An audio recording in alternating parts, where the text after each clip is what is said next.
Maraknya kasus bullying atau tindak penindasan yang terjadi di lingkungan pendidikan seperti sekolah sudah saatnya menjadi perhatian masyarakat. Kasus penganiayaan sadis yang menimpa seorang siswa SMP di Cilacap, Jawa Tengah menjadi sorotan hangat publik setelah rekaman amatir aksi penganiayaan sesama siswa tersebut viral di media sosial. Assalamualaikum warahmatullahi wabarakatuh. Teman-teman semuanya, tahukah teman-teman bahwa 1 dari 3 anak di Indonesia itu pernah mengalami bullying? Menurut survei Kementerian Pemberdayaan Perempuan dan Perlindungan Anak di tahun 2021, sekitar 41% anak di Indonesia itu pernah menjadi korban bullying. Secara psikologis, korban ini akan sangat beresiko sekali untuk mengalami depresi, mengalami kecemasan, bahkan trauma jangka panjang.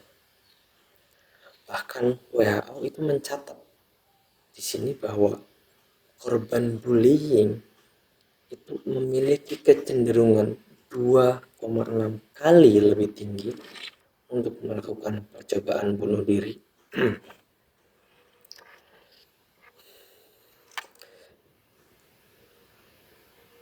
Inilah timbul masalah bahwa bullying bukan hanya sekedar ejekan biasa.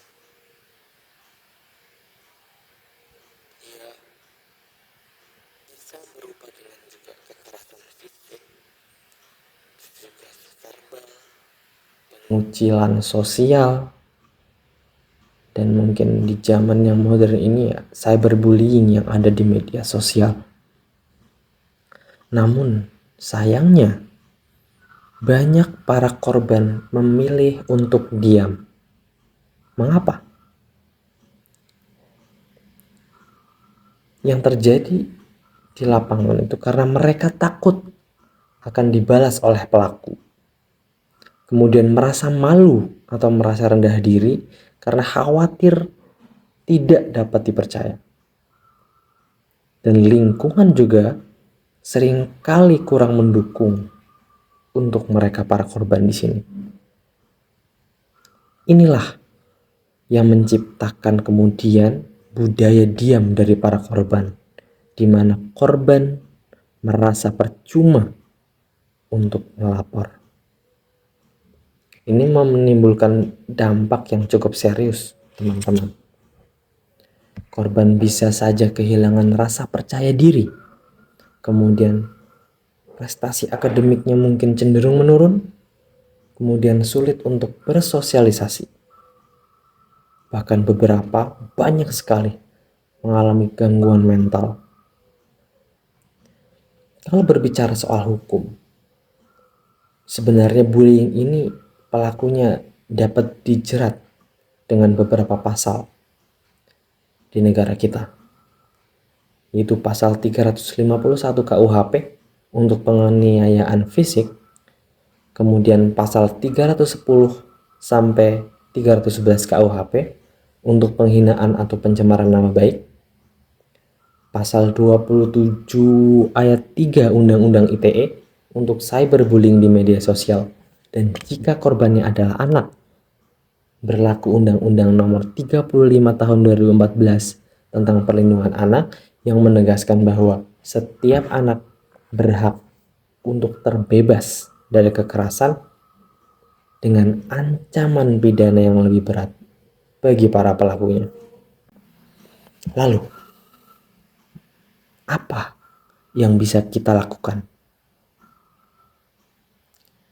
Yang pertama, jangan pernah diam ketika melihat terjadinya tindakan bullying. Dengan kita diam, itu sama saja membiarkan kekerasan tumbuh subur di negara ini. Namun sayangnya, masyarakat kita masih punya pola pikir yang salah. Banyak dari sebagian dari masyarakat kita menganggap bahwa bullying itu hanya sebagai sebuah candaan atau tradisi senioritas. Ini yang harus kita perlu ubah. Kemudian yang kedua, berusaha untuk dampingi para korban ini agar tidak merasa sendirian. Karena banyak korban itu merasa hancur bukan hanya karena pelakunya, tetapi juga karena lingkungan di lingkaran terluar mereka itu juga tidak ada yang berdiri di samping mereka. Sebagai teman, keluarga, maupun guru, maka kita wajib hadir untuk memberikan dukungan moral dan psikologis untuk para korban ini. Yang ketiga, mari sama-sama kita kenali jalur hukum yang tersedia. Korban bullying itu bisa melapor ke Komisi Perlindungan Anak misalnya, kepada kepolisian misalnya, atau kepada lembaga-lembaga bantuan hukum. Namun mari kita jujur, faktanya seringkali proses hukum yang ada itu masih berjalan cukup lambat. Aparat yang kemudian kurang peka dan korban yang merasa kasusnya ini tidak diprioritaskan. Maka disinilah kita perlu kritik pemerintah di sini dan aparat terutama, karena sebagai penegak hukum, agar benar-benar hayo untuk serius menangani kasus bullying. Jangan hanya kalau bahasa sekarang itu menunggu viral di media sosial dulu kemudian baru bertindak. Kemudian yang keempat, ini soal pemerintah dan kemudian juga sekolah di sini juga harus kemudian lebih bertanggung jawab, karena sudah ada Permendikbud nomor 82 tahun 2015 tentang pencegahan dan penanganan kekerasan di sekolah. Tapi faktanya masih banyak sekolah yang tidak punya mekanisme pelaporan yang aman bagi siswa-siswanya. Bahkan ada beberapa guru atau pihak sekolah yang justru menutupi kasus-kasus yang ada di lembaga mereka itu demi menjaga citra lembaga mereka sendiri. Inilah yang kemudian adalah bentuk kelalaian yang perlu kemudian sama-sama kita koreksi bersama. Dan kemudian yang kelima, kita sebagai masyarakat yang harus berani bersuara, terus-terusan bersuara, supaya jangan sampai normalisasi dengan alasan sudah budaya atau hanya main-main. Maka perlu kita sampaikan kritik sosial yang membangun dari diri kita masing-masing.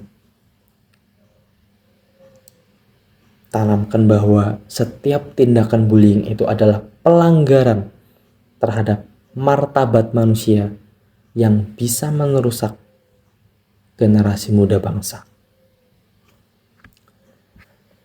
Maka teman-teman, dapat disimpulkan bahwa bullying itu bukan permasalahan personal atau pribadi, tapi ini masalah kita bersama. Mari hentikan bullying dan kemudian ciptakan lingkungan yang belajar yang aman bagi para siswa, yang penuh kasih sayang serta bebas dari kekerasan, karena setiap anak berhak untuk tumbuh bahagia dan terlindungi sepenuhnya oleh hukum. Saya Muhammad Rifani Aska. Wassalamualaikum warahmatullahi wabarakatuh.